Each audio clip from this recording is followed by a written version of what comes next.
Здравствуйте, дорогие друзья! Сегодня у нас 9 октября, понедельник, и, как всегда, сегодня поговорим о важнейших событиях, которые определяют ближайшее обозримое будущее того, что произойдет в Украине, а также, пожалуй, и во всем мире, поскольку говорим о важнейших проблемах, о российской агрессии, героическом сопротивлении Украины против этой агрессии. Ну и мы дошли до такого рубежа, когда эта война фактически превратилась в Третью мировую войну. И это может быть, то есть это, скорее всего, неизбежно было. Ну и в конце концов, видимо, это необходимый этап перед разгромом агрессора. И не только имеем в виду российского агрессора, но и в целом перед победой сил добра над силами зла. Вчера я слушал выступление по американскому телевидению бывшего сотрудника ЦРУ, который около 30 лет работал на Ближнем Востоке, в том числе по палестинцам. И вот он говорит, что я не могу понять, у меня в голове не укладывается, каким образом подготовка Хамас к нападению на Израиль, которая длилась месяцы, а может вплоть до года, каким образом она могла ускользнуть от внимания израильских спецслужб. Там действует, по его мнению, обширнейшая агентура, в частности в секторе Газа. Там работает Моссад и Шин Бет. Значит, количество агентов, как он предполагает, исчисляется десятками. Ну, наивный человек, дай бог, конечно, так, но я в этом сомневаюсь. Но есть, агентура, несомненно, есть, должна быть. Там все напичкано израильской шпионской аппаратурой, которая позволяет собирать электронную информацию. Ну и в конце концов, он говорит, операция такого глобального уровня, в которой задействовано было столько живой силы, столько техники. Они тренировались. Сам участок земли небольшой. На этом участке земли построили макет части территории Израиля, где они отрабатывали, как они будут проламывать эту стенку, как они будут вламываться на территорию Израиля, и как это произошло. Значит, по его словам, получилось так, что Израиль, то есть Хамас глобально смог обмануть израильские спецслужбы. То есть они выстроили глобальную операцию прикрытия своей подготовки, которая, значит, ввела в заблуждение и спецслужбы Израиля, и израильское правительство. Об этом более подробно, значит, расскажу дальше. То есть отмечаем, как мы с вами обсудили на предыдущем видео, что происходит. Все более проявляется координация России, Ирана и Хамаса подготовки нападения на Израиль. Это вот те точки, соединяя которые мы получаем общую картину. Кстати, о этих точках я вам тоже расскажу поподробнее. Вышла статья очередная Дэвида Игнатиуса, я вам неоднократно о нем рассказывал. Человек 40 лет, это, так сказать, мастодонт американской расследовательской журналистики, 40 лет специализировался на Израиле, израильских спецслужбах.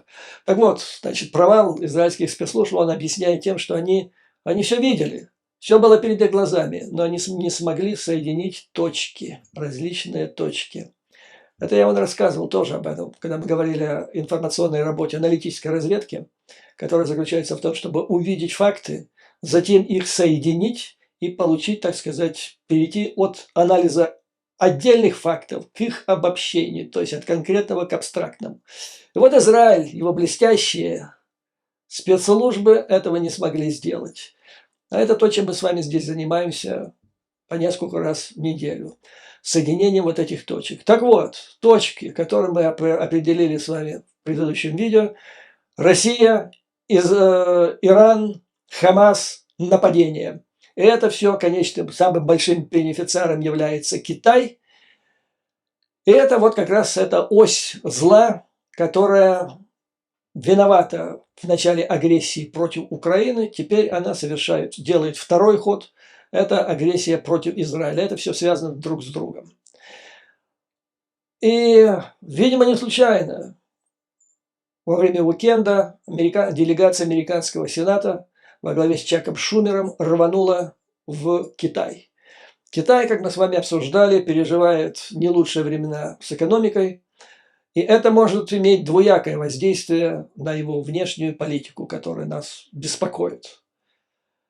То есть, с одной стороны, руководство товарищ Си могут выбрать более умеренный путь внешней политики, учитывая то, что надо сконцентрироваться на экономике. С другой стороны, он может выбрать такой путь, как выбирает кремлевский гопник. То есть, когда ты находишься в слабом положении, нужно замутить какую-нибудь гадость в мире, чтобы отвлечь внимание твоих потенциальных противников и таким образом получить передышку. Ну вот и какой выберет путь Китай в этом плане, пока американские аналитики определить не могут, но последние пару недель они предпринимают серьезные шаги для того, чтобы наладить связь с китайцами, провести с ними переговоры. И вот в связи с визитом Шумера в Пекин объявлено о том, что его примет Си Цзиньпин.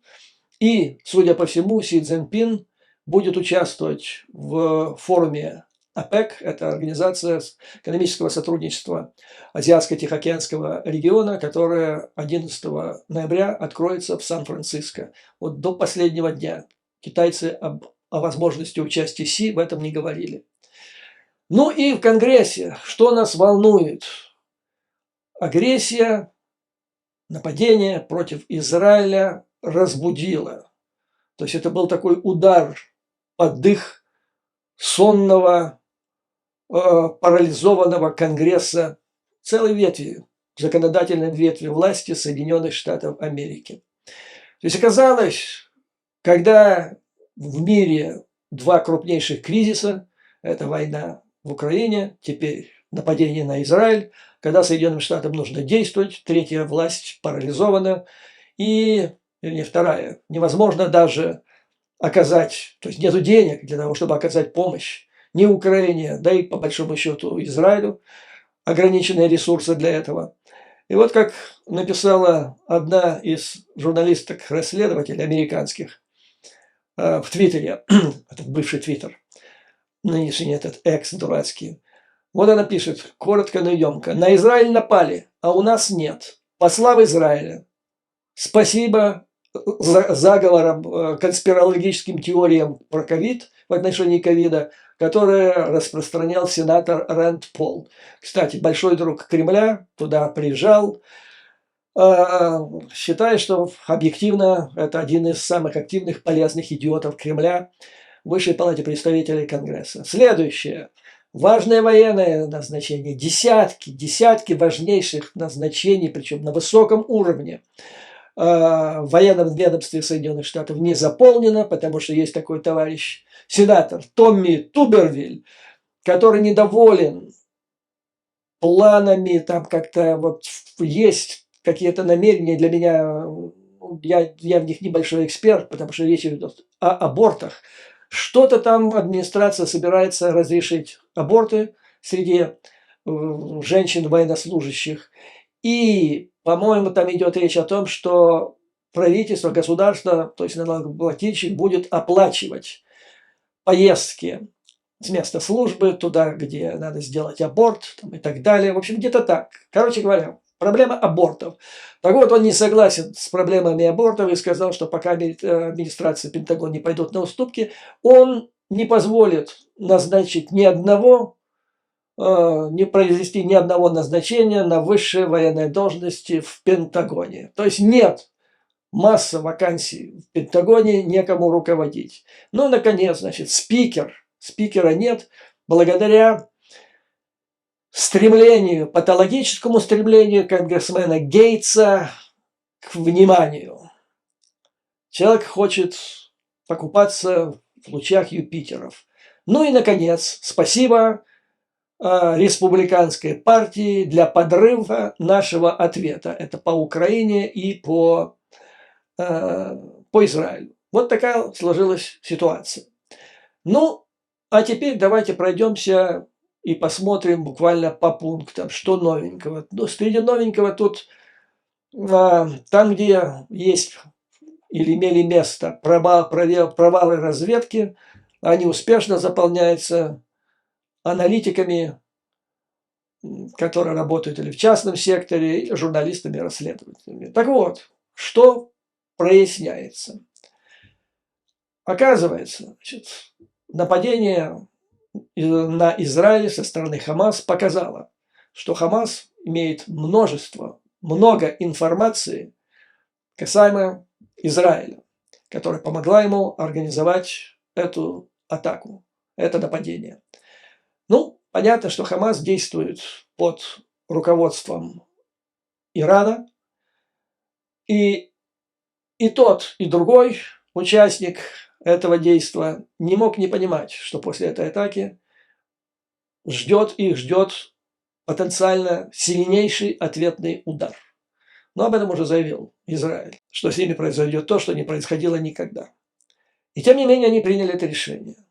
Из этого делается вывод, что, наверное, они имели информацию, которая позволяла им планировать и ответ на ответ Израиля и США на агрессию против Израиля.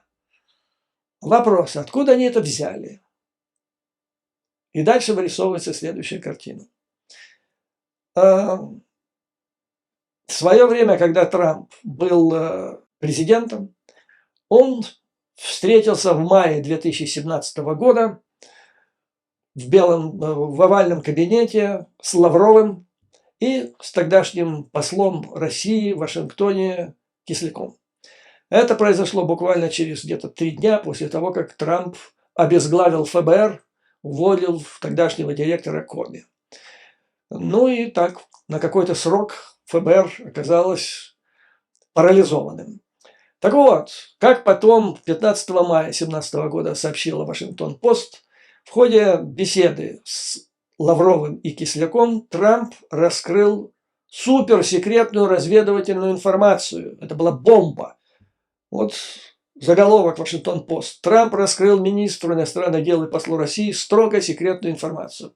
Речь шла, согласно статьи Вашингтон-Пост, о информации по поводу исламского государства. Эта информация была получена, как говорилось в газете, от одного из партнеров, союзников ближайших США, но наверняка это был Израиль. То есть больше некому было добыть такую информацию среди ближайших сотрудников Соединенных Штатов.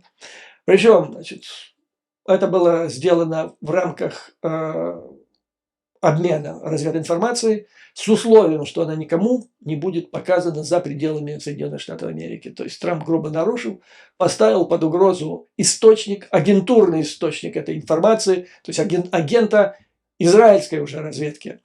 Ну и поставил под угрозу вообще все сотрудничество, потому что после этого кто же этому идиоту когда-то что-то даст. То есть это в таких случаях принимаются в разведке кардинальное решение навсегда. Вот был случай, когда Никита Хрущев, будучи генсеком и председателем правительства, в беседе с Кеннеди решил похвастаться своей осведомленностью, похвастался. Рассказал информацию, которую ему доложила разведка внешней КГБ, и тем самым, он раскрыл фактически агента глубочайшей зашифровки Советского Союза в Соединенных Штатах Америки. Больше ему никогда не давали такой информации. Но вот, видимо, то же самое произошло между Израилем и Соединенными Штатами Америки. Здесь в статье Вашингтон-Пост говорилось только о информации по поводу исламского государства. Но это не значит, что на самом деле Трамп не рассказал ничего другого. Потому что потом, как мы знаем, закончив свой президентский срок, Трамп прихватил много документальной информации и утащил к себе в Мар-а-Лаго, свою частную резиденцию. Потом началась борьба. У него никак ФБР не могло отобрать эту информацию. Там же была информация, но там масса была суперсекретной информации. Ну, допустим, о том, каким образом будет действовать правительство США в случае ядерной атаки на страну. То есть это, высшего информации большей секретности в Соединенных Штатах быть не может. Трамп ее уволок, и там же он уволок информацию о в планах Соединенных Штатов, возможных альтернативных планах Соединенных Штатов по нанесению удара по Ирану. В случае чего? Ну, если удар придется нанести, допустим, на каком-то этапе, когда иранская ядерная программа дойдет уже до готовности изготовления бомбы. И помните, там неоднократно шли разговоры о том, что Израиль и Соединенные Штаты могут тогда нанести превентивный удар. Так вот, как всегда в Пентагоне на все случаи жизни есть свои планы. Трамп утащил документацию, которая, значит, описывает эти планы. Он дал указание тогдашнему председателю комитета, Объединенного комитета начальников штабов генерала Милли дать ему эту информацию. Милли дал, значит, эти документы, и он их полностью, наверное, частично, скорее всего, но все-таки уволок. И он был настолько глуп, что делился этой информацией, ну, когда любой другой человек бы прикусил бы язык. Там как было дело? ФБР с ужасом обнаружило, что жизненно важная секретная информация правительства США находится в частном владении. Она где-то там в туалетной комнате чуть ли не у него валялась, у Трампа, за унитазом в коробках. ФБР затребовало, чтобы он ее сдал. Ну, он взял бы и сдал. Так, кстати, позже было, когда обнаружилось, что и у Байдена несколько коробок завалялось. Байден тут же дал указание своему лоеру, тот тут же взял эти коробки и тут же вернул ФБР. То есть вначале у Трампа попросили вернуть. Трамп сказал, что у него ничего нет. А потом, как оказалось, ФБР его прослушивало. Так вот, уже под прослушкой он обратился к своему кому-то помощнику и сказал: ты убери. То есть, сделав это, Трамп сразу намотал, мы знаем сейчас против него 91 пункт обвинения, да, выдвинут уголовных. Так вот, сделав это, Трамп сразу подтвердил совершение им 2 тяжких уголовных преступлений. Во-первых, то, что он врал ФБР, о том, что у него нету этой документации. Во-вторых, он дал указание помощнику спрятать, а это значит, он вошел в conspiracy, то есть в заговор для совершения значит, преступления. Потом он где-то упомянул об этих коробках, об этих материалах еще в имейле. То есть это уже коммуникация между штатами. Это уже федеральное преступление. Ну, я помню, мне перечислял один из сотрудников Минюста, сколько он нарушил только на одном эпизоде с этими документами. Он категорически не хотел их отдавать.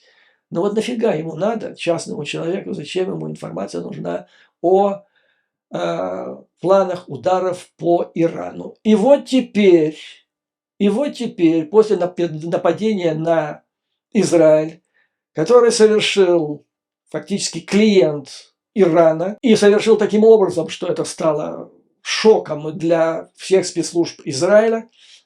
Теперь вопрос, а не на основании ли этих документов, утащенных Трампом, и тех, которые он, может быть, передал тому же Кисляку с Лавровым, и не явилась вот эта передача этой информации тем, что было использовано Хамасом для подготовки этого нападения. То есть получается следующая цепочка. По просьбе Путина, через, естественно, то ли это Лавров, то ли это Кисляк, то ли еще кто-то, Трамп передает эту информацию своему другу Владу в Москву, тот передает это иранцам. Иранцы вместе с Хамасом на основании этой информации планируют эту атаку.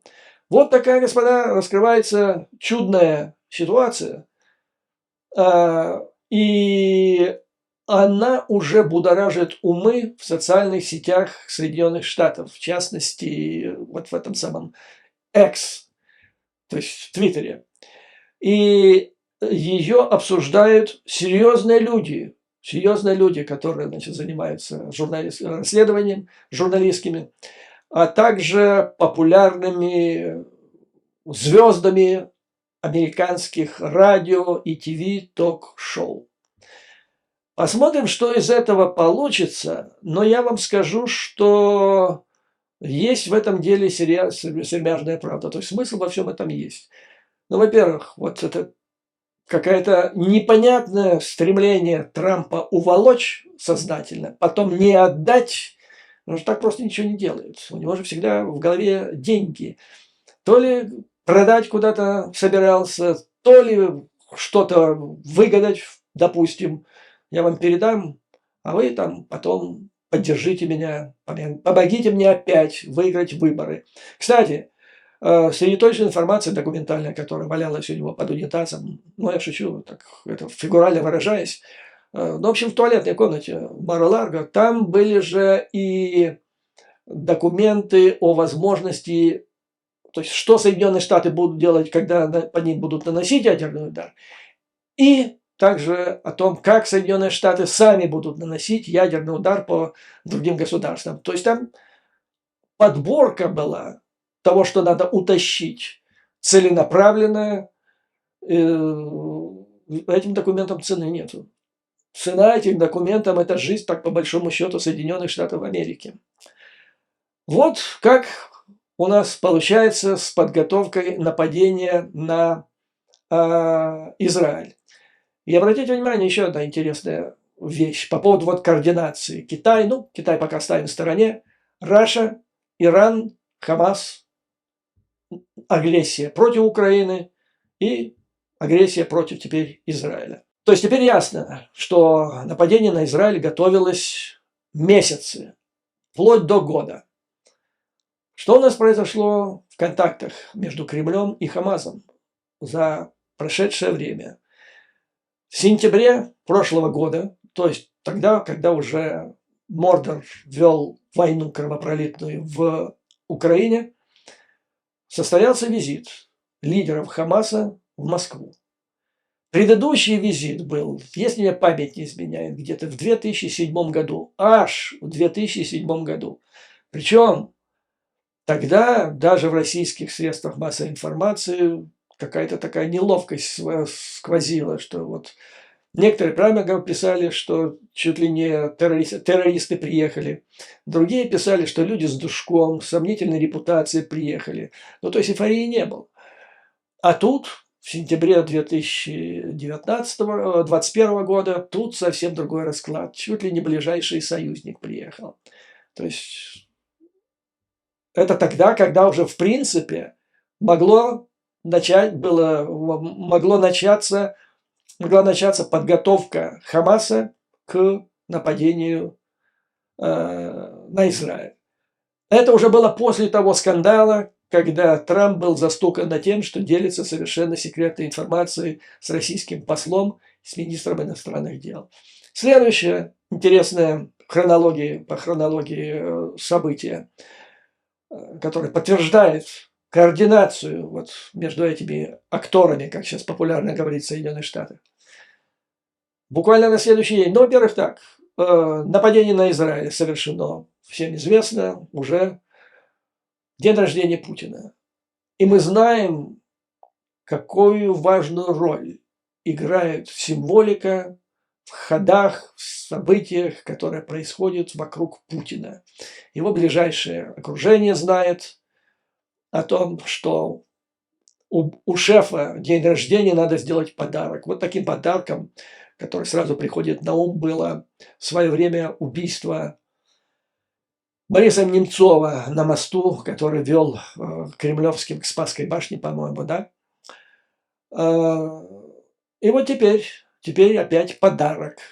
То есть где-то так напрашивается уже. Да, потом Политковскую, по-моему, тоже убили, одного из журналистов, помните, блестящая журналистка, которая бесстрашно так боролась с путинским режимом, была убита в подъезде своего дома, и, по-моему, тоже где-то это на день рождения происходило. А на этот день рождения, помимо того, что, значит, было организовано нападение на Израиль, так еще этот Рокетмен, как его назвал Трамп,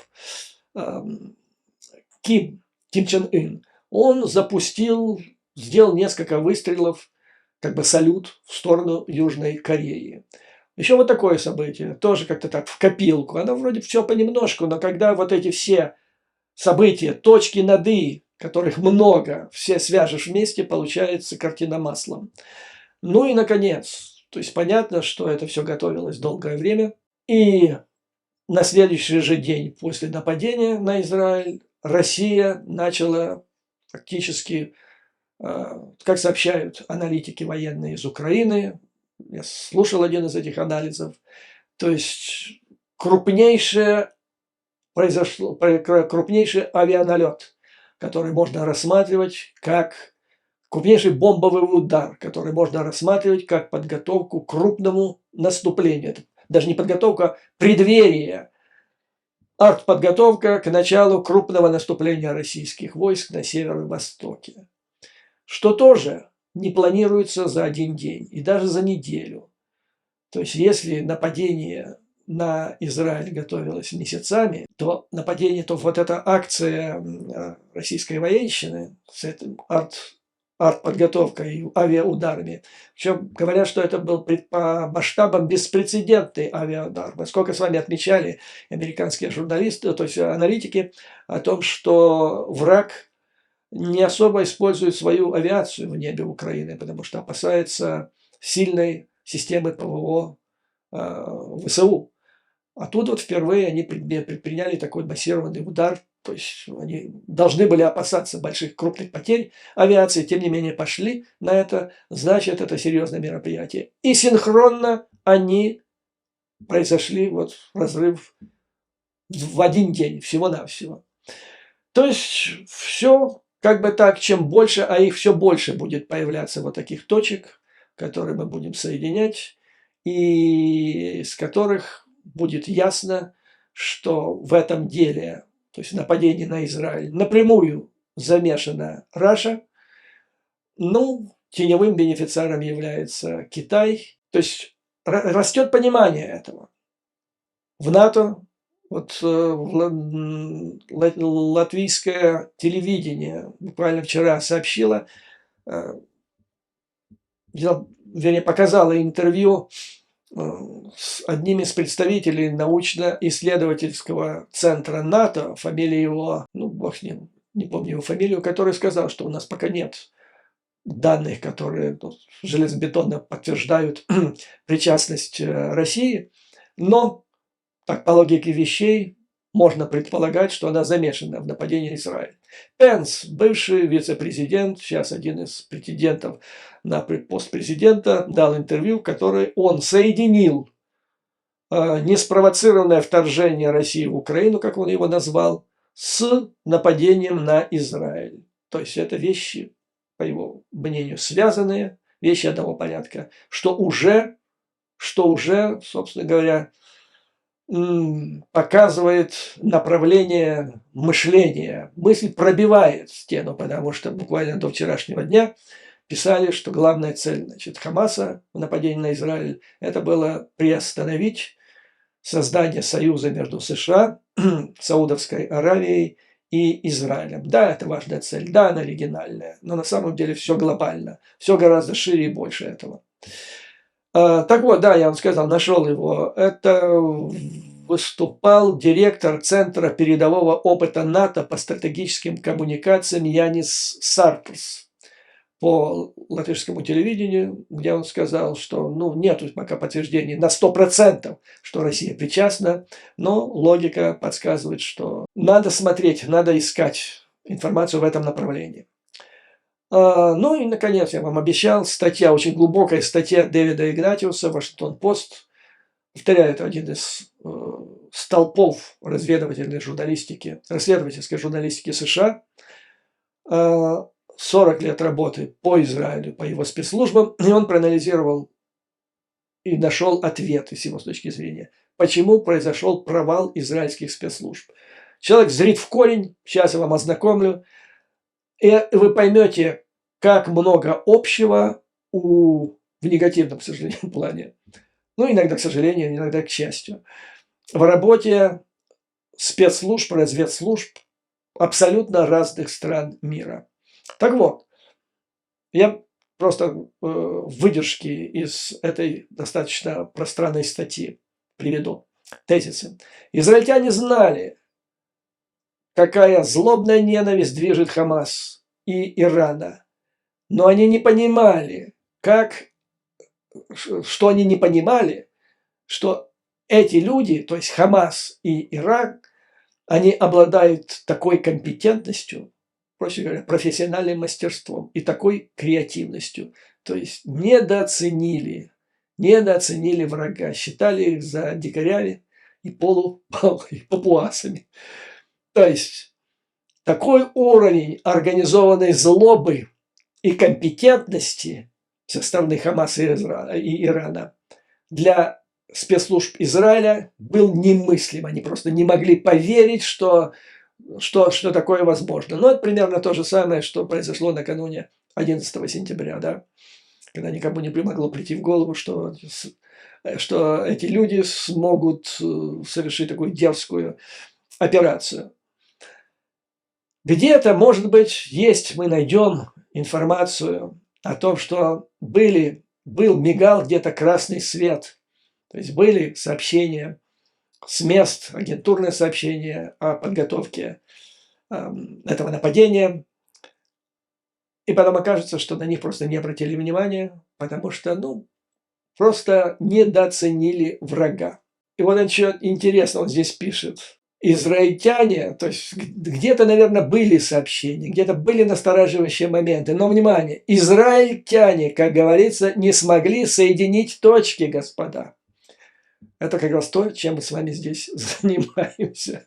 И пытаясь сделать то, что не удается разведагентствам Израиля и другим странам мира. Как видите, некоторые журналисты-расследователи, да вот сейчас из того, что я вам раньше рассказал сегодня, то есть они копают быстрее и гораздо глубже, чем самые, казалось бы, супер-пупер спецслужбы мира. Дальше пишет Игнатиус. Вторая ошибка, которая могла иметь место, которая привела к этому провалу, это ревность, соперничество, а может даже вражда между различными подразделениями спецслужб Израиля. Она есть везде. В Советском Союзе вражда между... я не скажу, что вражда, а, мягко скажем, не любовь между внешней разведкой КГБ и ГРУ. Сейчас, я уверен, это вражда, скорее всего, вражда между ФСБ и СВР. И обе они против главного разведуправления, и так далее. То есть это соперничество между спецслужбами. И в Израиле накануне нападения фактически были чуть ли не враждебные отношения между всем разведсообществом и правительством. По словам Игнатиуса, а это вообще сенсация, откровения. По его словам, а у него там сильные источники, разведсообщество Израиля чуть ли не враждебно, но и с презрением относилось к слабому правительству страны. Правительству, которое зато, главным образом, что правительство заиграло ортодоксами, религиозными ортодоксами. Тут, как описывает Игнатиус, элита разведслужб – это люди, которые слушают Моцарта, это светские люди, это интеллектуалы. И вот этот мир ультраортодоксов, как он пишет, это для них что-то такое, вот от чего надо держаться подальше. И шашни, и заигрывание правительства с ортодоксами было для них неприемлемо. То есть они были, и Шинбет, и Моссад были настроены жестко против хрупкого правительства, возглавляемого премьер-министром Нетаньяху. И это, в конце концов, сыграло свою роковую роль. Элита разведки считала, что Нетаньяху разрушает Израиль, нападая на его Верховный суд. Вы, возможно, знаете те реформы судебные, которые собирался провести Нетаньяху, и какую волну и раскол они вызвали в Израиле. То есть тысячи людей вышли на улицу, и казалось, что страна в хаосе. Опять обратите внимание, когда враг проводит свои операции. В Украине правительство, насквозь нашпигованное агентами Москвы, которые саботируют укрепление обороноспособности страны накануне российской агрессии, в результате неожиданная якобы агрессия. В Израиле то же самое. Хаос. То же самая ситуация. То ли он искусственно создается, то ли он сам по себе, но там со стороны подливают керосинчику в него. Хаос. Страна на грани потрясений получить его. Соединенные Штаты Америки, группа отморозков, которых сейчас ФБР считает склонными, некоторые не просто склонными, а реально экстремистами и потенциально внутренними террористами. То есть группировка, которая фактически сейчас откололась от республиканской партии, я имею в виду вот эту магу ультраправых, они тоже целенаправленно дезорганизация. Здесь пишут, вот я процитировал, что этот самый Гейтс, Мэтт Гейтс, потому что ему хотелось известности. Ну да, кому не хочется из политиков известности, но не было ли что-то там поглубже у него? То ли это просто полезный идиот, то ли что-то гораздо хуже. То есть всех их, которые составляют ось зла, это всех их объединяет хаос. Их так можно и назвать. Лига хаоса, которая противостоит всем нам, то есть силам здравого смысла в этом мире. Ну и вот, то есть пишется, что за несколько месяцев до того, как Хамас начал это вторжение, прорвался сквозь эту стену, казалось, что Израиль распадется на части. Тысячи израильтян вышли на улицу. Несомненно, внутренний распри последних несколько месяцев могли натолкнуть Хамас и его сотрудников в Тегеране на мысль о том, что Израиль внутренне слаб и, возможно, уязвим. Ну и также, да, везде хаос. Это в Конгрессе США, которые потрясли и продолжают потрясать всю систему сейчас политическую штата. Это как раз то, что сеет Путин. Что сеет Путин. И внутри страны, то есть у путинизма, в отличие даже от того же марксизма, социализма советского, те пытались распространять идеологию, а эти же, они сеют хаос. Вот у них идеология. Это хаос по всему миру. Следующая причина провала израильской разведки – это высокомерие. Крутые парни, они почувствовали себя после успехов крутыми парнями. Я вам рассказывал накануне буквально об этом в предыдущем видео. Поперли на грани фантастики художественные фильмы о великих успехах этих ребят, сериалы, там Дарон, который там их 5 человек, они всех террористов арабских, там, палестинских, всех уничтожают десятками в каждой серии и так далее. То есть они начали создавать вот эти все художественные произведения, потом они их смотрели, и они начали верить в те ролики, которые сами же создавали. Вот то же самое, знаете, это самообман. Я вам об этом тоже рассказывал, это то, что погубило Советский Союз. Цитата. «Моссад и его коллеги уже несколько поколений живут за счет мифического ореола. Их прославляют как львов в романах и телепередачах, а их американских собратьев высмеивают как клоунов в действии. Но иногда крутые парни не видят опасностей, которые могут подстерегать более серьезных, более осторожных людей». Ну вот, читая это, у меня буквально образ медийного разведчика Украины, главного Буданова, всплывает. И я вам говорил, кстати, до того, как эта мысль осенила Игнатьевса, что вот чем больше спецслужба появляется в средствах массовой информации, ее отдельные действующие представители, там, кто вышел в отставку, бог с ним, а когда действующие, это вот явное свидетельство. Чем больше публичности, тем, значит, меньше толку от этой спецслужбы. Из этого делаю стратегический вывод, к которому, я уверен, пришли уже давно в Соединенных Штатах.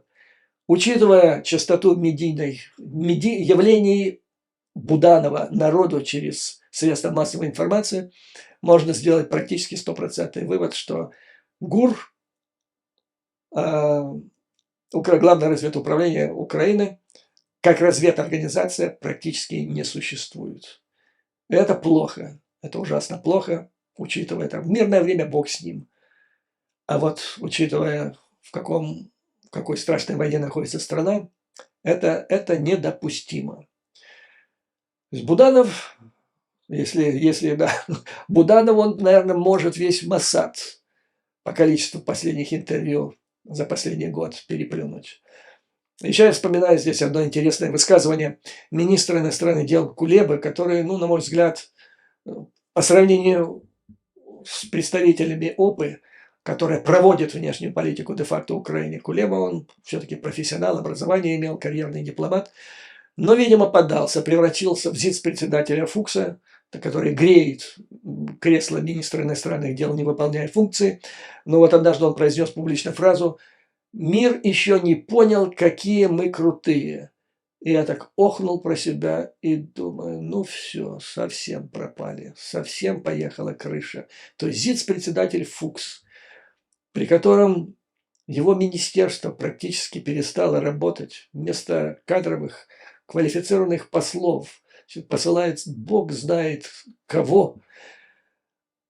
И он сейчас чем-то меряется с западными государствами, с министрами, западными президентами, у кого чего больше. Они не поняли, какие мы крутые. Как мальчики, как дети в коротких штанишках. Ну и вот дальше пишет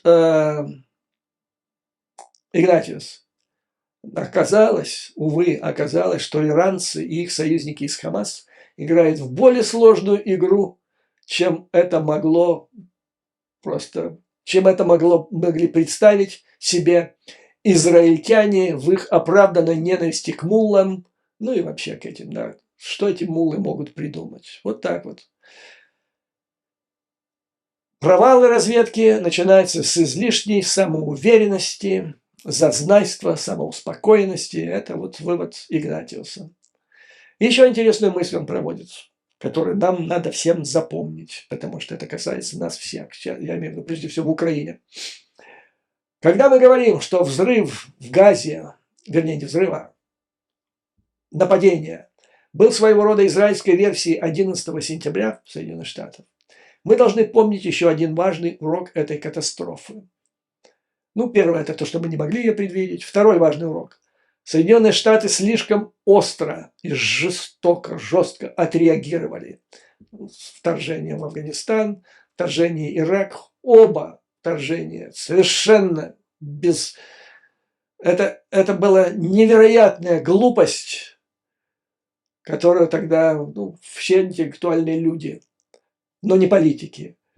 Тогда я помню только один член Конгресса, который проголосовал против. На самом деле это была величайшая глупость стратегического характера на десятки лет. И мы сейчас это все расхлебываем. Так вот, Соединенные Штаты слишком остро отреагировали. Они не просто отомстили и уничтожили своих врагов. Они попытались переделать Ближний Восток, развязав долгие и в основном безрезультатные войны в Ираке и Афганистане. И это была вторая страшнейшая ошибка. Даже нельзя назвать это ошибкой. Это был стратегический провал. Так вот, Игнатиус призывает израильская сила в своем лучшем проявлении расчетлива, но и безжалостна. Я надеюсь, что Израиль, отомстив за это нападение, не создаст в будущем еще более серьезных проблем, как это сделали Соединенные Штаты Америки. То есть о чем мысль здесь?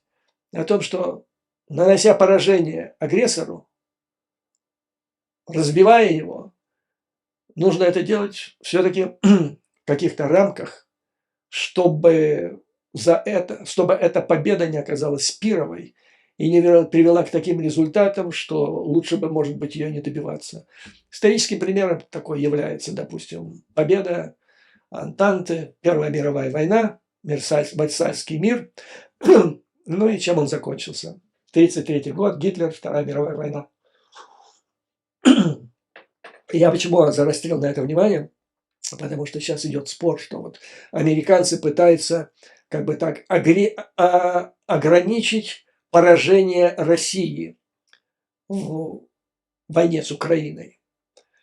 Ну, это очень популярная тема, согласитесь, да? Вот что такое победа Украины? Они говорят, надо мочить весь Мордор, по кочкам разнести, камни на камне не оставить.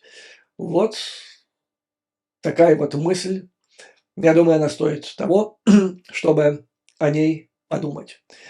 Тем временем за время уикенда в Конгрессе, среди членов Конгресса подготовилась какая-то контратака, кроме вот этих отмороженных из группы МАГА.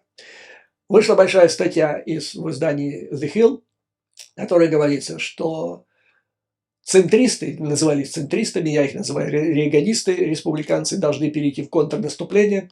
Они уже возмущались в субботу, воскресенье, что развалена работа Конгресса, теперь надо, угроза такая, Израиль, нападение, а из-за этих ничего сделать теперь невозможно. Говорили даже о том, что надо возвращать Маккарти обратно.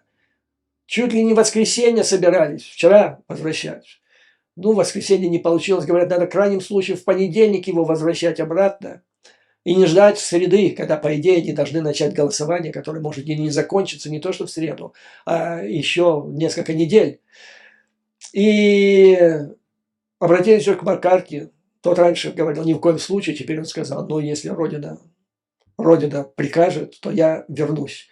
То есть речь сейчас идет о том, чтобы, ну, первое, желательно не допустить. Сейчас один из двух, которые лидируют, один из них основатель вот этой же МАГА, Джордан, один из самых доверенных лиц Трампа, это явный противник оказания помощи Украине. Но говорят, что нужно предпринять меры, которые, даже если его изберут, невозможно будет не предоставить помощи Украине. И тут разрабатывается, излагается целый план о том, чего нужно добиваться. План о том, о чем я вам говорил. Предоставление массированной в одном пакете помощи Украине, ну здесь Захил говорит 90 миллиардов долларов, чтобы хватило, по крайней мере, до окончания президентских выборов Соединенных Штатов Америки. Под жесткие условия, контроль за использованием этих средств, подотчетность, прозрачность и предварительные условия. В предварительные условия предлагается включить 12 реформ, которые потребовал Евросоюз, прежде чем начнутся переговоры с Украиной о ее вступлении в ЕС. Эти 12 реформ, как пишет издание, намечены на 18 месяцев. Они говорят, ну нам не надо 18, то есть пусть они, ЕС, добиваются этих реформ, а нам надо несколько конкретных, но не ждать 18 месяцев, а поставить вот сейчас. Сейчас вы на стол эти реформы, а тогда получаете деньги. Так вот, первейшие реформы, которые считают в Конгрессе нужно потребовать от украинской власти за получение этих денег. Первое – это то, что доходы, декларации чиновников Украины будут, то есть чиновники даже после выхода на пенсию или в отставку обязаны будут раскрывать свои доходы на регулярной основе до конца своей жизни. То есть, чтобы невозможно было скрыть ни в коем образом. Вторая – это завершение процесса формирования Конституционного суда со всеми там реформами и совершенствование органов борьбы с коррупцией. Вот эти три меры. И утром стулья, вечером деньги. И никак не иначе. Считается, что возглавить эту, ну, по мнению, по информации издания, это контрнаступление, так называемое в Конгрессе, должен возглавить председатель комитета по международным делам Палаты представителей Маккол, очень достойный человек, большой сторонник, союзник Украины. Ну и считается, что он может в этом деле опереться на группу активистов в составе где-то 50 человек. Это фракции друзей Украины, и там есть еще фракция, или кокус, как они называют, решение проблем. Вот их 50 человек, типа это ударная сила. А вообще они могут собрать под своими знаменами примерно половину представителей республиканской фракции в Палате представителей, что совместно с демократами будет достаточно для принятия соответствующего законопроекта. Вот вам, господа, важнейшие, с моей точки зрения, события. Мы соединяем точки. Я думаю, что чем дальше, тем яснее будет понимание в НАТО, в Соединенных Штатах Америки о том, что агрессия России против Украины и нападение Израиля – это произведение, это результат работы этой оси не отдельных совершенно разных акторов, а это одной банды международной.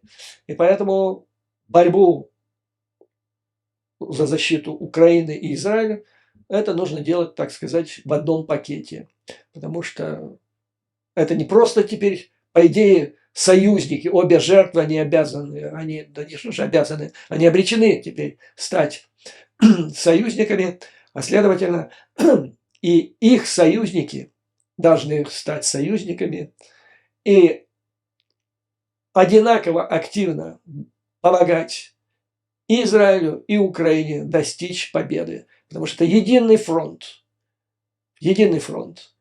И для того, чтобы вот, ну, понимаете, вот если бы Украине удалось разгромить врага, под разгромом, я понимаю, вышвырнуть своих территорий, из своих территорий в течение вот первой половины этого года, я очень сомневаюсь, что Хамас бы вторгся в Израиль.